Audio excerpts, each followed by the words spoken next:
পহেলা বৈশাখে পান্তা ইলিশের নামে জাটকা না খেতে জনগণের প্রতি আহ্বান জানিয়েছেন মৎস্য ও প্রাণী সম্পদ উপদেষ্টা ফরিদা আক্তার।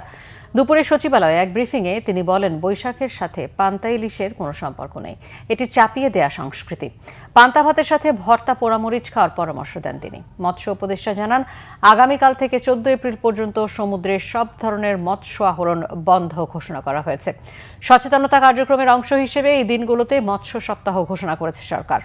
সামুদ্রিক মৎস্য বিধিমালা 2023 সংশোধন করে সামুদ্রিক মৎস্য সংরক্ষণ ও টেকসই মৎস্য আহরণের জন্য প্রতি বছর 15 এপ্রিল থেকে 11 জুন পর্যন্ত মোট 58 দিন সকল প্রকার মৎস্য আহরণ নিষিদ্ধ।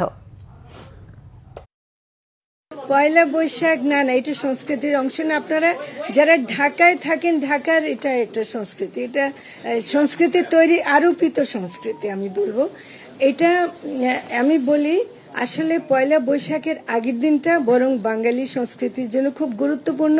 সেটা হলো চৈত্র সংক্রান্তি, এবং চৈত্র সংক্রান্তিতে আসলে কোনো আমিষই খাওয়া না, এটা আমাদের মন্ত্রণালয়ের বিষয় না। পয়লা বৈশাখের দিনে আপনি বাতাসা খান, আপনি মিষ্টি খান, দই চিড়া খান, ছাতুর শরবত খান, আর নর্মাল ভাত খাবেন, কোনো সমস্যা নাই।